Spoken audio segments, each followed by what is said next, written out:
구약의 말씀은 미가 5장 2절로 5절 상반절입니다. 베들레헴 에브라다야, 너는 유다 족속 중에 작을지라도 이스라엘을 다스릴 자가 내게서 내게로 나올 것이라. 그의 근본은 상고에 영원에 있느니라. 그러므로 여인이 해산하기까지 그들을 붙여 두시겠고, 그 후에는 그의 형제 가운데에 남은 자가 이스라엘 자손에게로 돌아오리니, 그가 여호와의 능력과 그의 하나님 여호와의 이름의 위엄을 의지하고 서서 목축하니 그들이 거주할 것이라. 이제 그가 창대하여 땅끝까지 미치리라. 이 사람은 평강이 될 것이라. 아멘.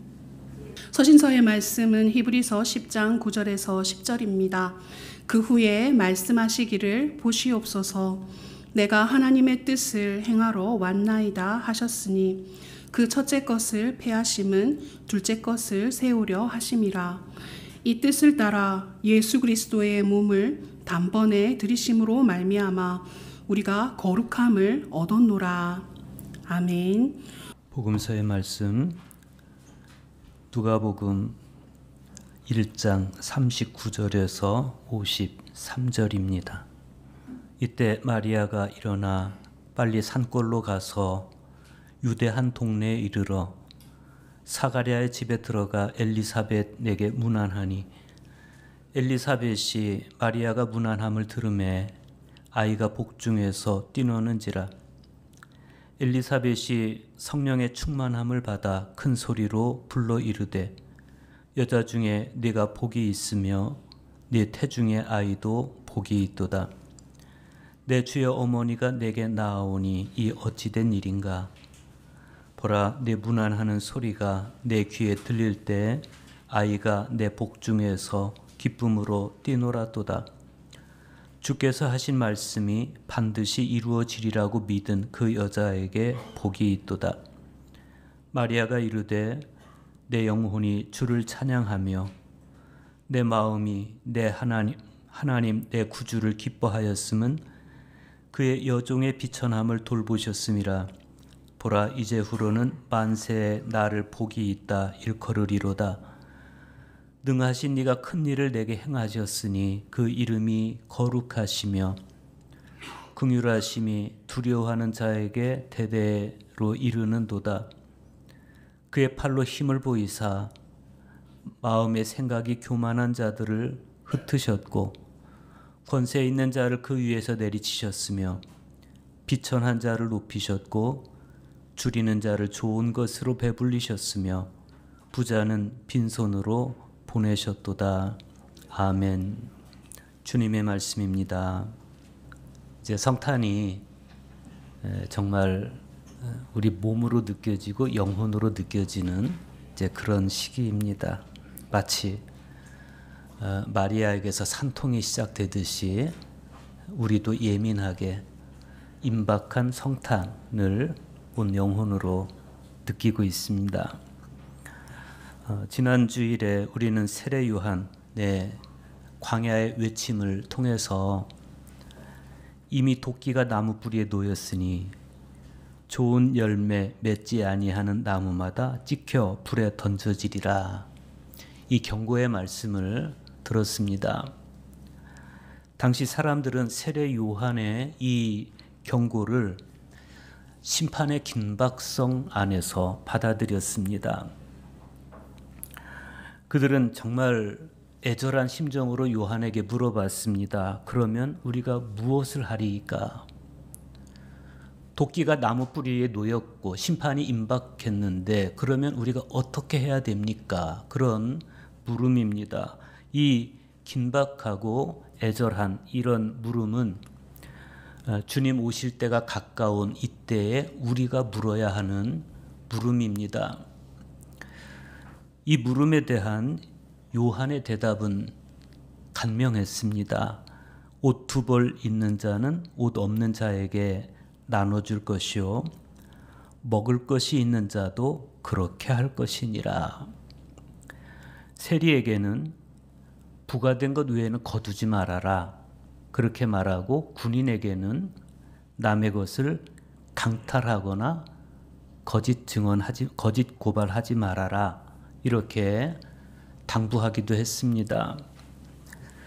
삶은 관계이고 또 선물입니다. 삶이 관계라는 것은 모든 사람이 자연과의 관계를 맺거나 혹은 사람과의 관계를 맺거나 혹은 하나님과의 관계를 형성하면서 살아가기 때문입니다.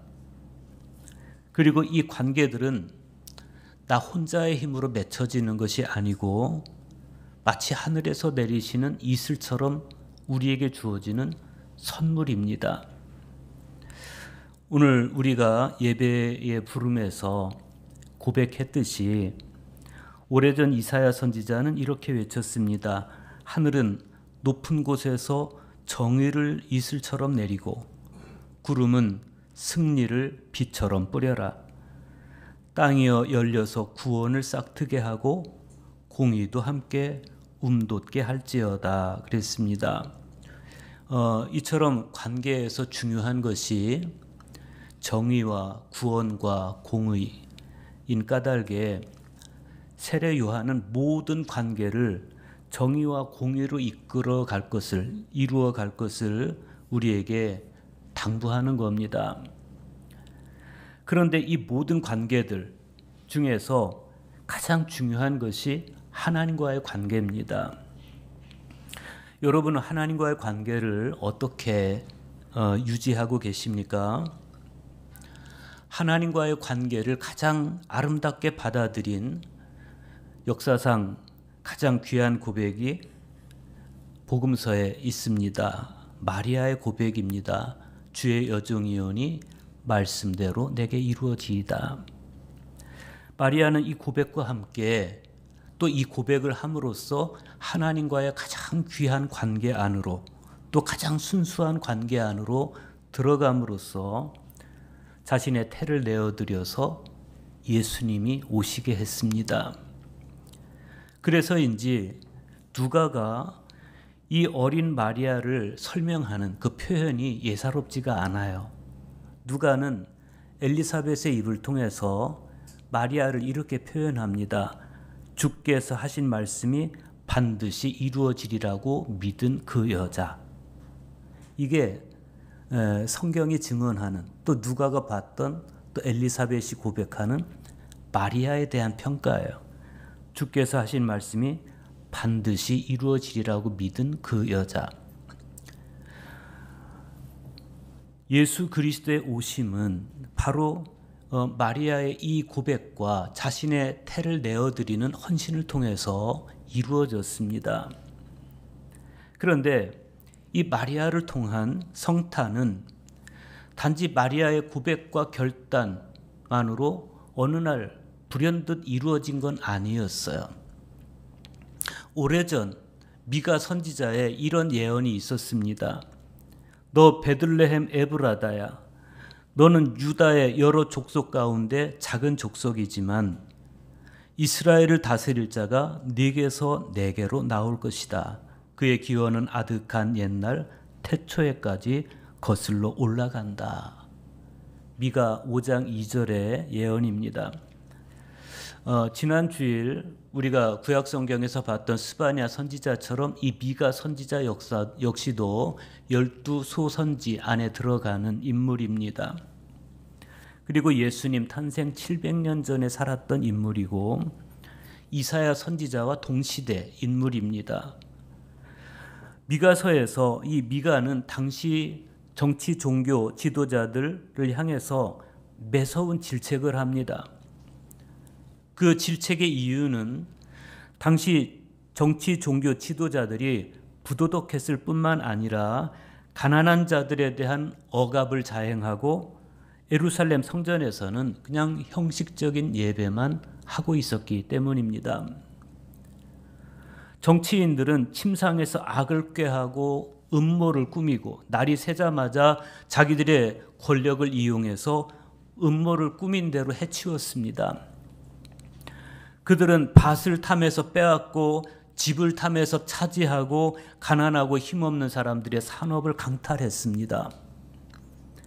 정의를 아는 것이 그들의 본분이었습니다. 그럼에도 불구하고 그들은 선을 미워하고 악을 기뻐하고 백성의 가죽을 벗겨서 마치 고기로 배를 채우듯이 자기들의 배를 채웠다고 미가 선지자는 그들을 질책합니다. 선지자들은 입에 먹을 것을 물려주면 평화를 외치고 먹을 것을 물려주지 않으면 전쟁을 선포하는 만행을 저질렀습니다. 그래서 미가 선지자는 그들 자신과 민족에게 닥칠 불행을 경고하는 거예요.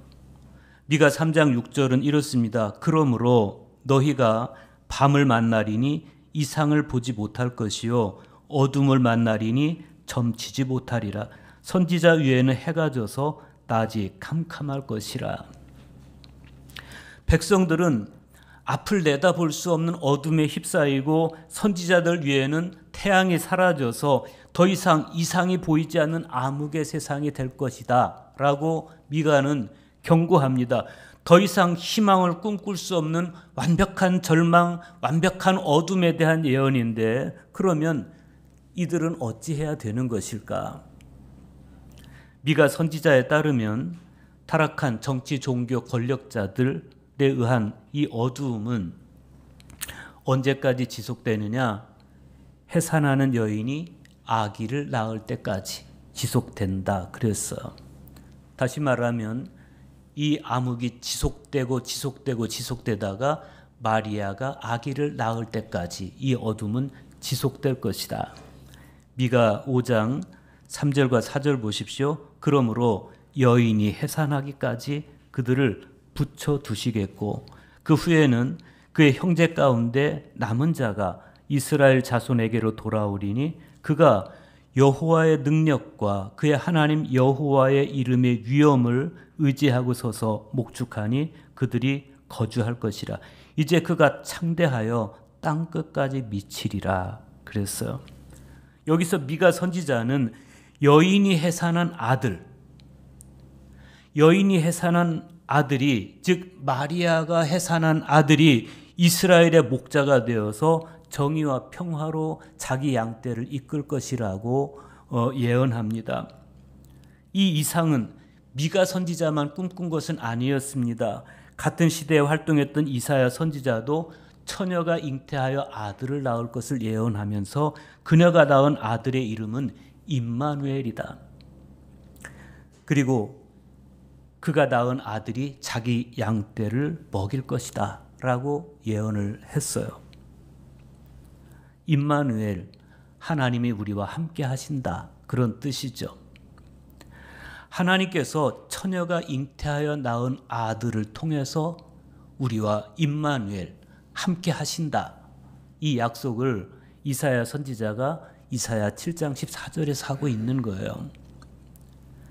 여러분, 마태복음뿐만 아니라 그 뒤에 그리스도교 전통은 이 예언에 정확하게 메시아적 해석을 내렸습니다. 더욱이 이 미가 선지자는 아주 독특하게도 메시아가 탄생할 장소를 베들레헴이라고 지적합니다. 베들레헴 에브라다야 이래요. 예수님께서 탄생하시기 700년 전에 벌써 선지자를 통해서 이 예수님이 탄생할 지역을 베들레헴 에브라다라고 예언하시는 하나님의 지혜에 우리는 경탄하지 않을 수 없습니다. 그런데 이때로부터 좀 더 고대로 거슬러 올라가면 하나님께서는 야곱이 애굽에서 임종하기 직전에 침상에 누워서 유다 지파 가운데서 메시아가 탄생할 것이다 이렇게 예언하게 하셨어요.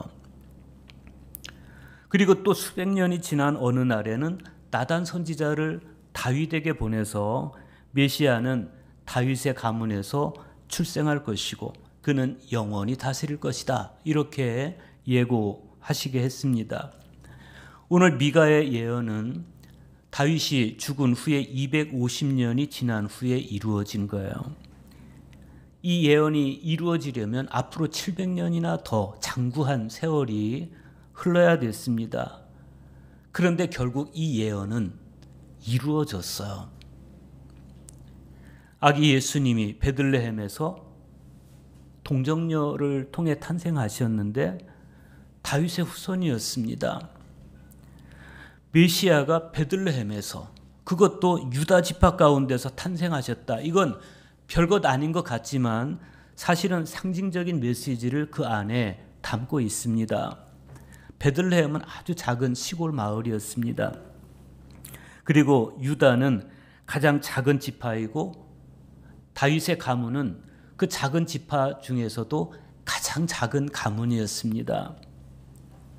하나님께서는 메시아가 탄생할 장소를 선택하시는데 정치, 경제, 사회, 문화의 중심지인 예루살렘을 선택하지 않았어요. 오히려 작은 시골 마을 베들레헴을 선택하십니다.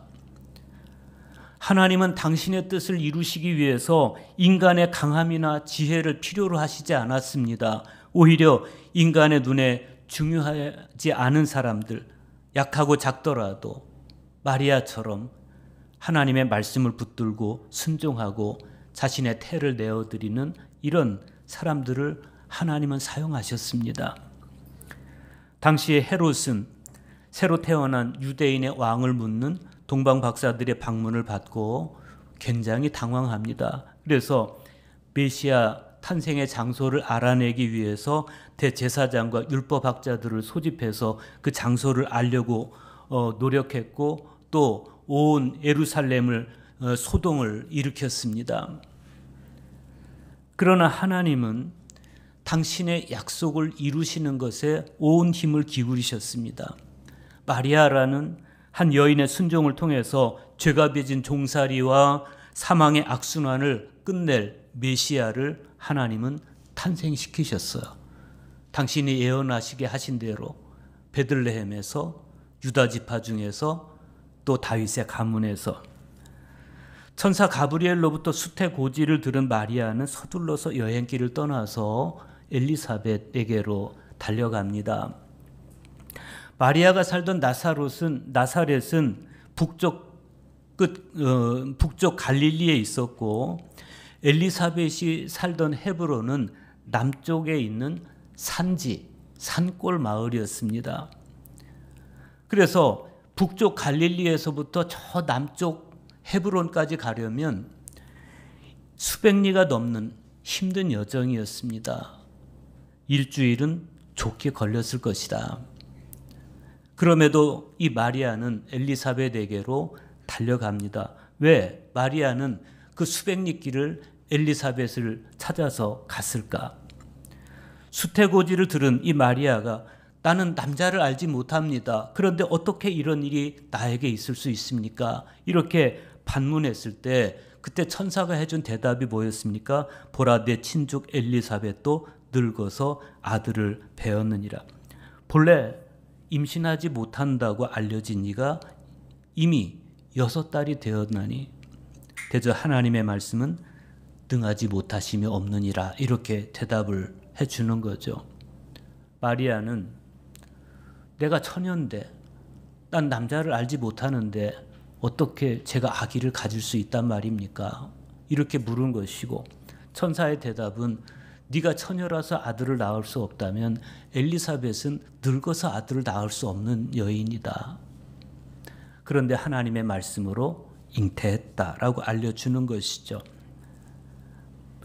그래서 마리아가 엘리사벳을 찾아간 것일까? 마리아가 엘리사벳을 찾아간 이유가 무엇인지를 찾아내는 건 굉장히 중요한 신학적인 과제입니다. 마리아가 하나님을 믿기 위해 확인이 필요했을까? 가브리엘의 고지만으로 충분하지 않았던 것일까? 등등 많은 신학자와 주석가들이 의문을 품는데 존 칼빈은 이런 의문들에 대해서 마리아가 확인이 필요했을 것이다 라고 말하면서 마리아가 소명을 거부하기 위해서가 아니고 엘리사벳에게 직접 확인함으로써 자신의 믿음을 확정하려고 한 것은 대단히 옳은 일이다 라고 평가했습니다.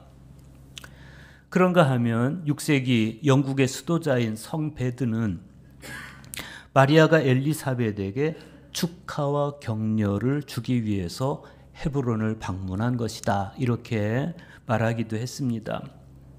그런데 이 마리아가 엘리사벳의 집에 막 들어설 때 기다렸다는 듯이 신비한 현상이 벌어져요. 가장 빠르게 반응을 보인 것은 엘리사벳의 태중에 있는 아기였습니다. 누가복음 1장 41절 보십시오. 엘리사벳이 마리아가 문안함을 들음에 아이가 복중에서 뛰노는지라 그랬어요. 여러분, 이 아이가 누군지 아시죠? 훗날 이 아이는 빈들의 소리, 즉 광야의 선지자가 됩니다. 도시와 문명을 거부하고 사람들을 향해서 만몬의 유혹과 주술적 신앙으로부터 회개할 것을 촉구하게 될 그 아이가 지금 태중에서 메시아의 방문을 받고 기뻐하고 있는 거예요. 메시아를 만난 기쁨에 태중에서 뛰노는 이 아들의 기쁨이 어머니의 온 몸과 영혼으로 퍼집니다. 엘리사벳이 이때 성령의 충만함을 받아서 큰 소리로 마리아를 축복합니다. 모든 여자들 가운데 가장 복되시며 태중의 아드님 또한 복되십니다. 주님의 어머니께서 나를 찾아주시다니 어찌된 일입니까? 엘리사벳의 이 축복은 구세주의 어머니로서의 마리아의 역할을 확인해 주는 축복입니다. 엘리사벳의 이 축복은 훗날 교회가 그리스도론을 확정하는 데 있어서 아주 중요한 신학적 근거를 제공해 주고 오늘 우리 그리스도인들에게 있어서도 성탄의 참 의미를 성찰하게 해 줍니다. 훗날 교회는 AD 431년에 에베소 공의회에서 그리스도론을 확정하는 과정에서 그리스도는 참 하나님이시며 참 사람이시라는 고백의 증거로 마리아에게 데오토코스, 즉 하나님의 어머니라는 지위를 부여하게 됩니다. 엘리사벳의 축복을 들은 마리아가 주님을 찬양하는 노래를 부르기 시작합니다. 그 찬가가 바로 오늘날 예배 음악에서 아주 중요한 마그니피캇이라고도 하는 이 마리아의 찬가예요. 46절 하반절에서 50절 보십시오. 내 영혼이 주를 찬양하며 내 마음이 하나님 내 구주를 기뻐하였음은 그의 여종의 비천함을 돌보셨음이라. 보라 이제후로는 만세의 나를 복이 있다 일컬으리로다. 능하신 이가 큰 일을 내게 행하셨으니 그 이름이 거룩하시며 긍휼하심이 두려워하는 자에게 대대로 이르는도다. 이렇게 마리아의 찬가가 시작이 돼요.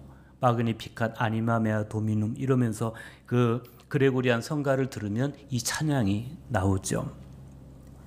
이 찬가에 담긴 마리아의 기쁨은 하나님께서 당신의 여종의 비천함을 돌아봐 주셨다는 거예요. 여종의 비천함을 운명처럼 지닌 자신에게서 인류를 구원할 메시아가 탄생하신다는 것, 이게 마리아의 기쁨이고 감격이었습니다. 마리아는 자신의 보잘것없는 처지에도 불구하고 인생의 참된 아름다움에 눈을 뜨게 된 거예요. 마리아는 하나님께서 주신 인생의 목표와 가치를 이때 지금 깨닫고 있는 거예요. 하나님의 말씀이 자신에게 임했을 때 그 말씀을 믿음으로 받아들이고 하나님께서 자신을 통해서 메시아가 탄생하게 하신다면 그 메시아를 위해서 내 태를 내어드리는, 처녀의 순결한 태를 내어드리는 이 헌신이 얼마나 가슴 벅찬 사건인지를 알고 있는 거예요. 사실 마리아 같은 비천한 몸을 비로소 하나님의 아들이 탄생하셨다. 이건 그 사실만으로 이미 당시의 그 엄격한 신분 질서를 전복하는 혁명적인 일이었습니다. 이렇게 하나님의 구원 행위는 인간의 영적인 영역을 넘어서 인간의 정치 사회적 토대까지도 하나님의 공의로서 변혁시키는 것을 의미합니다. 그런 사실은 이어지는 마리아의 찬가를 통해서 더 선명하게 드러납니다.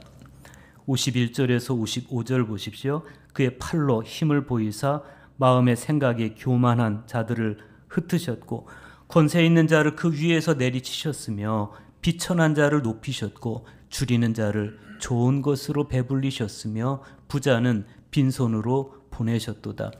그 종 이스라엘을 도우사 긍휼히 여기시고 기억하시되 우리 조상에게 말씀하신 것과 같이 아브라함과 그 자손에게 영원히 하시리로다. 우리는 이 마리아의 찬가를 통해서 하나님의 구원 행동에는 사회 경제적 요소도 포함되어 있다라는 것을 알 수가 있어요. 그런데 이런 요소는 마리아 찬가에만 있는 게 아니에요. 사사기 5장에 있는 드보라의 노래에서도 출애굽기 15장에 있는 미리암의 노래에서도 그런 요소가 나타나요. 하나님께서 당신의 뜻을 이루는 과정에서 영적인 측면만 개혁하시는 것이 아니라 사회 경제적 요소도 하나님은 함께 개혁하시죠. 여호와를 찬송하라. 그는 높고 영화로우시며 말과 그 탄자를 바다에 던지셨음이로다. 이게 미리암의 노래의 한 부분입니다. 이런 구약의 여인들의 찬가가 마리아의 찬가를 통해서 다시 계승되어져서 내려오는 거예요. 이런 찬가를 통해서 우리가 깨닫는 진리가 있습니다. 그것은 남을 짓밟고 올라서서 출세하는 것이 그게 옳은 것이 아니다. 더군다나 이 마리아의 찬가를 통해서 보이는 대림절의 진리는 교만한 제왕들을 그들의 권좌에서 끌어내립니다. 대림절의 진리는 사회의 낮은 곳으로 내려가는 진리이고 비천하고 고통받는 사람들을 그 자리에서 일으켜 세워주는 진리입니다. 우리 그리스도인들은 이 진리를 따라서 살아야 됩니다. 주께서 하신 말씀이 반드시 이루어지리라 믿고 그 말씀에 자신의 미래를 순종시킨 마리아처럼 주께서 하신 말씀대로 하나님 나라가 이루어지리라 믿고 우리의 희망을 그 나라에 두고 살아가는 것이 참된 그리스도인의 삶입니다. 그런데 이렇게 주께서 하신 말씀이 반드시 이루어지리라 믿고 하나님의 아들 예수 그리스도를 자기 몸으로 잉태해서 낳아 기른 마리아라는 이 여인에 대한 묵상은 우리를 자연스럽게 크리스천 신앙의 전형인 삼위일체 신비회로 이끌어 갑니다. 요한복음 14장 20절에 보면 예수님께서 이렇게 말씀하세요. 그날에는 내가 아버지 안에 너희가 내 안에 내가 너희 안에 있는 것을 너희가 알리라 그랬어요. 여기서 그날은 어떤 날입니까? 성령께서 임하시는 날이에요. 성령께서 임하시면 내가 아버지 안에 너희가 내 안에 내가 너희 안에 있는 것을 너희가 알리라. 이 기가 막힌 말씀이에요. 거기에 삼위일체 신비가 이루어진다는 겁니다. 성령께서 임재하시죠. 하나님 성부 하나님이 성자 예수님 안에 계시죠. 성자 예수님의 성부 하나님 안에 계시죠. 우리가 그 안으로 초청을 받게 되죠. 완벽한 평화가 이루어지는데 그날이 바로 성령께서 강림하시는 날이에요. 삼위일체 하나님의 신비를 이보다 더 탁월하게 잘 설명해 줄 수가 없죠. 하나님이신 그분을 성령으로 잉태해서 자기 몸 안에 모시고 있던 마리아를 우리가 생각해 보게 되죠.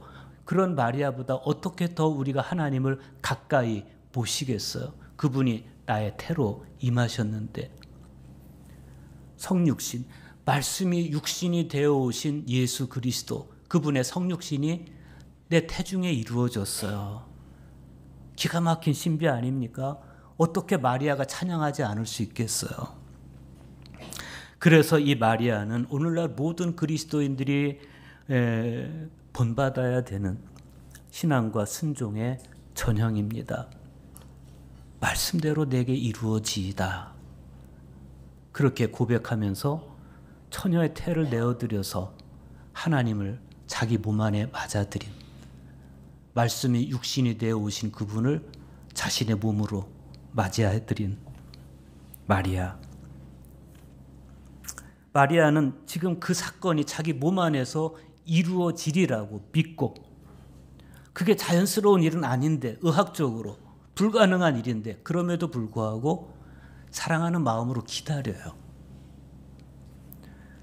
이 대림절에 우리의 기다림은 이 마리아와 같은 기다림이어야 됩니다.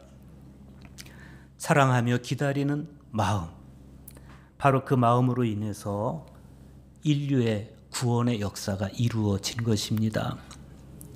모름지기 우리 모든 그리스도인들은 마리아처럼 자신의 몸과 마음과 영 안에 성령의 힘으로 예수 그리스도를 잉태하고 성령의 힘으로 예수 그리스도를 해산하고 성령의 힘으로 예수 그리스도를 따라가야 됩니다.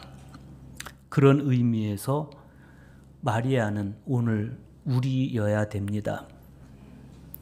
오늘 서신서의 말씀을 통해서 우리가 보는 것은 마리아의 순종이 맺은 결실이에요. 그때 그 순종, 자신의 태를 내어 아기 예수님을 맞이한 마리아의 순종을 통해서 어떤 결실이 맺혀졌느냐? 히브리서 기자는 이렇게 고백합니다. 히브리서 10장 9절과 10절 보십시오. 그 후에 말씀하시기를 보시옵소서 내가 하나님의 뜻을 행하러 왔나이다 하셨으니 그 첫째 것을 폐하심은 둘째 것을 세우려 하심이라. 이 뜻을 따라 예수 그리스도의 몸을 단번에 들이심으로 말미암아 우리가 거룩함을 얻었노라. 여기 보면 첫째 것, 즉 율법을 폐하시고 둘째 것, 즉 복음을 세우시려고 하나님께서 마리아를 통해서 예수 그리스도를 보내셨는데 하나님의 그 뜻을 따라 예수 그리스도께서 당신의 몸을 단번에 들이심으로 말미암아 우리가 거룩함을 얻었다라고 고백을 하는 거예요. 여러분, 마리아라는 한 여인의 믿음과 순종과 희생이 우리에게 이 삼위일체 하나님의 은총을 가져다 준 거예요. 주께서 하신 말씀이 반드시 이루어지리라고 믿은 그 여자 마리아처럼 우리도 말씀이 반드시 이루어지리라고 믿는 믿음과 나를 희생해서 마음과 몸을 내어드리는 헌신으로 하나님의 뜻을 이루는 일에 쓰임받는 우리 모두가 될 수 있기를 간절히 축복합니다.